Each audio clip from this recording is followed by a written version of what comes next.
Jadi memang dalam Al-Quran surat Al-Ma'arij ayat 23 itu mengatakan ada. Tapi yang dikatakan doimun ini, ya, Allah katakan dalam surat Al-Ma'arij ayat 23, A'udzubillahi minasyaitonirrajim, bismillahirrahmanirrahim. Allazina hum ala salatihim doimun. Ya, yang mereka itu tetap mengerjakan salat, tetap mengerjakan salat. Nah, ini suatu hal yang harus kita, sebuah tajuk yang kita pikirkan, tetap menjalankan salat. Tapi dari kodrat hijaiyah tersebut itu tuntutannya sangat tinggi para hadirin, para jemaah dimanapun berada, kaum muslimin dan muslimat. Dilihat dari sisi hijaiyahnya, tuntutan dari surat Al-Ma'arij 23 itu adalah doimun. Nah, jangan salah ya. Tidak kita hanya membaca ke jalan makom amaliyahnya, tapi berpikirlah bagaimana kita meningkatkan pengetahuan pembacaan itu dengan makom ibadahnya. Tentunya dengan berkauli. Lebur ayat menjadi kauli. Kauli ini adalah makna yang tersirat sesuai dengan kodrat ayat tersebut, yaitu kodrat kauli. Jadi dalam kita menjalankan doim tadi, itu banyak hal-hal yang harus dipastikan terlebih dahulu. Dikatakan sebuah doim atau salat doim itu setelah terjadi hubungan batin. Hubungan batin yang tidak terputus antara kodrat umat dengan kodrat Tuhan. Hubungan batin yang tidak terputus 24 jam. Hatinya bukan menggugurkan solat yang beribadah 5 waktu, dan bukan berkepanjangan dalam ibadah tawaf, tetapi berkekalan dengan batin. Tentunya kapasitas dan kualitas diri yang memiliki itu harus memenuhi syarat. Kalau kualitas dirinya masih di bawah kodrat kemuliaan, itu sudah pasti tidak bisa. Apalagi di bawah kodrat makhluk-makhluk seperti hewan dan lain-lain. Martabatnya maksudnya, karena manusia itu punya 7 martabat dan 9 martabat Allah. Proses doim ini adalah proses batin, bukan proses ibadah tertinggi, tetapi proses batin yang mana berkekalan seorang umat dengan Tuhannya, sehingga Allah memuliakan dia dalam wujud solat. Kemanapun dia pergi, Allah melihat dia betul-betul solat kepadanya, atau dikatakan solahu doim. Solat yang dimaksud itu solahu doim, bukan menghentikan 5 waktu terus kita nggak solat. Solahu doim itu solahu berhubungan dengan aku, doim dengan perbuatan batin. Doimun, un itu adalah kasroh domahu, doimun. Jadi bagaimana, mana yang bisa berhubungan batin 24 jam? Inilah yang akan menjadi taufik pembahasan, bahwasanya kalau belum bisa Allah bermakom di kolbimu untuk menyaksikan syarat-syarat kebatinan Allah, syarat-syarat kodrat batin tersebut, maka kita akan mengalami benturan yaitu kesulitan. Jadi dalam rangka kita menjalankan marwah batin, ini tentunya kita harus mengkaji pusat batin tertinggi dulu. Pusat batin tertinggi itu ada 4. Asal usul semua jadi, zat jadi, dan nur jadi, hayat dan kodrat jadi. Apa 4 itu? Napas, tanapas, ampas, nufus. Batin Allah yang 4 ini harus aktif di dalam alam sirnya dengan kodrat sirnya, bukan kodrat sifat. Karena 4 ini bisa mendatangkan 2 perjalanan. Ada yang dikatakan dengan kodrat sifat, ada yang dikatakan dengan sir. Nah, ini kodratnya apa? Kita harus bisa mendapatkan marwah, ya. Kita harus bisa mendapatkan marwah kodrat hidupnya, yaitu sir il asrar. Apa yang dikatakan sirul asrar adalah kodrat rahasia yang bermakom kepada rasa, berkodrat kepada Muhammad awal jadi. Tidak boleh pakai kodrat lain. Mana kodrat Muhammad pada diri? Kodratnya ini yang dikatakan dengan perbuatan ibadahnya.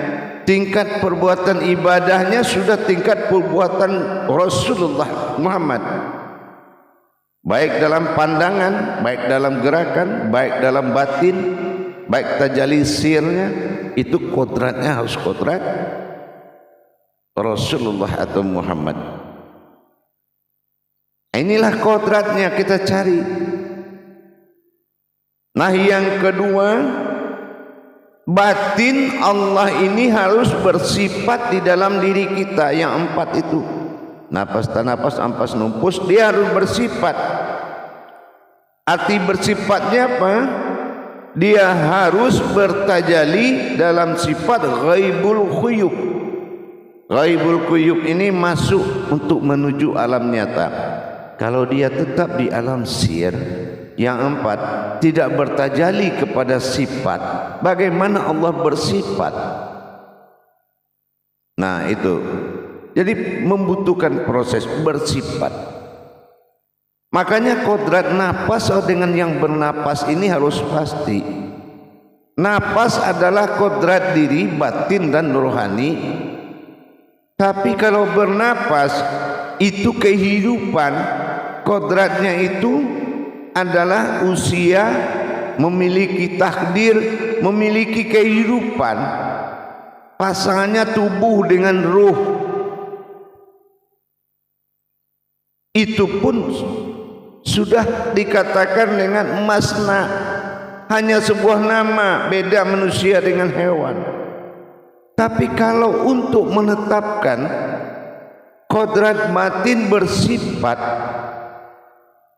kita harus mencapai dulu sebuah makom bernama ma'ul hayat. Kalau untuk mendapatkan salatul naim, kita harus mendapatkan dulu derajat ma'ul hayat. Ma'ul hayat itu semuanya menjadi sumbernya, hidupnya itu, induk kehidupan itu ada sudah hidup di diri kita. Apapun yang kita tatap di dunia ini, sumber tertinggi hidupnya itu aktifnya batin Allah dan bersifat batin Allah pada diri. Disitulah kita baru bisa mendapatkan doimun, bertajalinya batin Allah itu. Nah, untuk itu ini yang dikatakan bahwasanya bertajalinya batin Allah bersifat kepada sifatnya.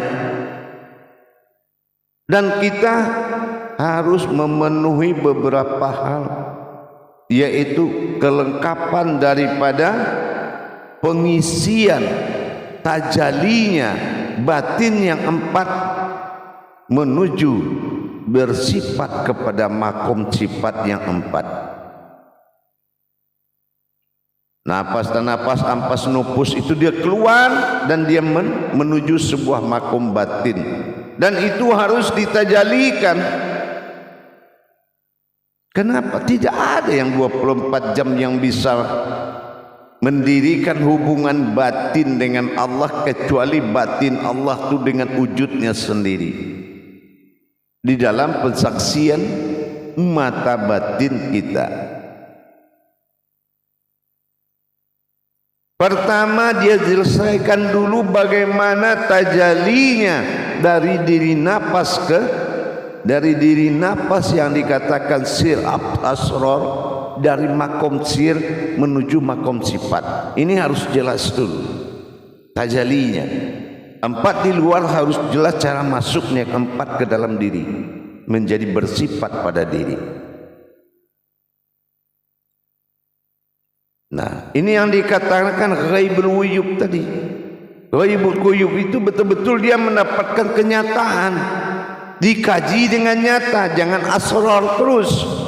Harus ada kenyataan dan nyatanya. Ini hubungan batin.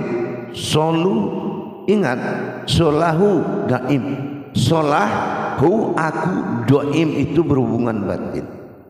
Telah berhubungan batin aku dengan batinku sendiri. Ini yang disiapkan. Telah berhubungan batin aku dengan batinku sendiri.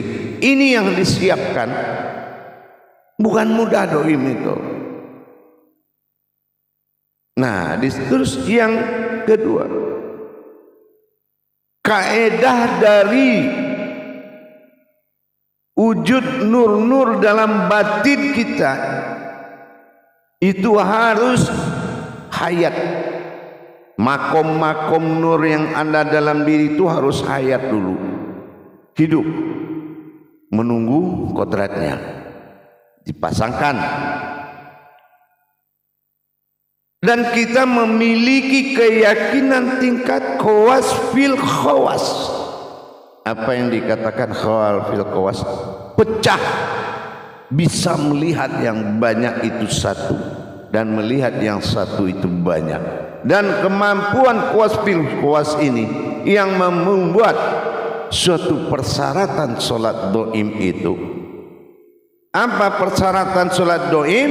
Sudul wahdah fil kasroh, sudul kasroh fil wahdah. Bisa melihat kepada yang banyak itu satu dan melihat yang satu itu banyak, dan melihat yang banyak itu satu. Itu kasroh fil wahdah. Seperti apa contohnya?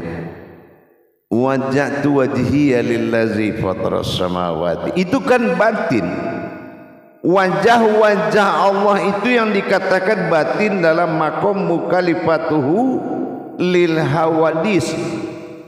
Allah menjadikan semuanya itu berbeda, tidak ada yang sama. Nah itu ya, yang ada kemampuan kita di situ. Mana batin yang Allah katakan hijrah tadi, 4 tadi, kemana batin itu hijrah, dan di mana dia bisa menyaksikan dirinya, batinnya. Ini yang dikatakan kawas fil kawas tadi, pecah wajah itu. Ini satu contoh. Yang kedua, ibaratnya yang dikatakan dengan menuju makom sudul hak itu, yaitu sudul wahdah fil kasrati, sudul kasrati fil wahdah. Jadi seperti alif contohnya. Alif itu dia satu, iya, tapi 28 huruf ada di dalam alif itu. Dan dia keluar dari samping dan berbentuk terus bertajali alif ini dan berkalam, dia menjadi kalamullah Al-Quran. Hanya alif yang berkalam. Tapi pernah enggak kita berpikir kalau ayat itu keluar dari samping. Makanya kita menulis Arab itu ke kiri.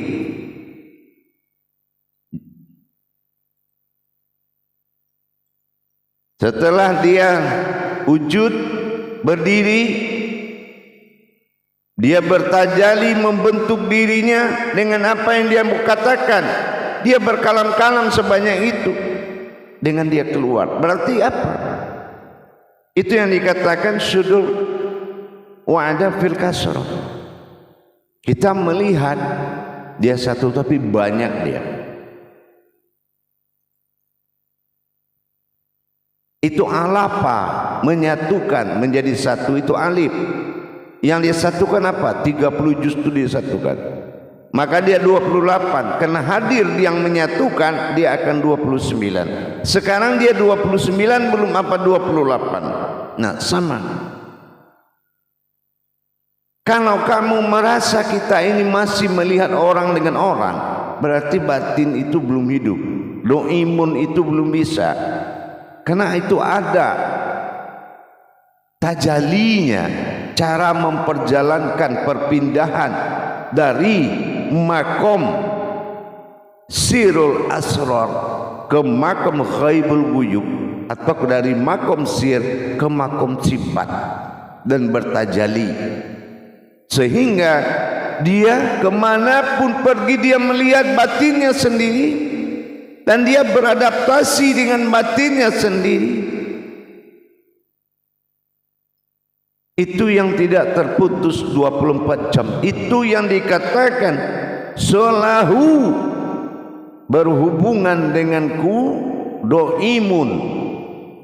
Al-Majrid 23. Dengan batinku. Aku telah berhubungan dengan batinku. Maka yang siapa yang bisa menghubungkan berarti dia telah mendapatkan solatnya. Solat yang lain pun bisa kita dapati. Yang 5 waktu bisa Allah buka. 24 jalan makom. Tawaf kemanapun kita pergi, seperti tawaf jalan kaki kemanapun. Tapi Allah lihat itu tawaf. Syadu alamin tawaf. Ini yang akan selalu menjadi hubungan batin yang tidak terputus. Bagaimana bisa terputus? Keluar rumah ada ketemu orang. Keluar rumah sudah ketemu orang. Tapi bukan orang lagi. Siratul lazi. Tersiratlah sifat orang. Na'an'am, barulah mewujud ta'ala Tuhan ihim yang berupa diri. Itulah kodrat sifat tadi. Tentu kita harus, dengan ini kita harus mempersiapkan rukun-rukun batin. Apa rukun batin? Lenyap akal ke dalam jiwa, jiwa lenyap ke dalam batin, dalam ruh, nyawa, nyawa lenyap ke dalam batin. Artinya apa? Akal sudah tidak dipakai, lenyap akal ke dalam jiwa. Jiwa itu kehidupan, hidup, dan lenyapnya jiwa ke dalam batin. Jadi tidak bisa kita melakukan doim itu jamaah dengan hanya sebuah iktikat keyakinan dan ma'rifat, tetapi menyatakan betul-betul tauhid, tafrid dan tajrid. Kata syahadat itu rumus filter. Tauhid nyata berhubungan, tafrid benar-benar mengalami, dan tajrid benar-benar merasakan. Syahadat menyatukan sahadah langsung ahad menjadi satu. Dan akulah yang menyaksikan batinku sendiri dalam masa bentuk khawas fil khawas. Aku hanya menyaksikan batinku. Inilah yang dinamakan dengan sudul haq. Itulah yang dinamakan sudul haq menuju hakul doim. Sudul haq menuju hakul doim. Dan itu memiliki tingkatan tadi. Selesaikan tentang tajali nafas dan hayatkan nur-nurnya Allah pada makom batin, dan siapkan ma'rifat khawas fil khawas, dan barulah mendapatkan sudul hak, yaitu sebuah kebenaran untuk bertajali menuju hakul doim, yaitu diri batin melihat batin. Ini yang dinamakan ma'ul hayat.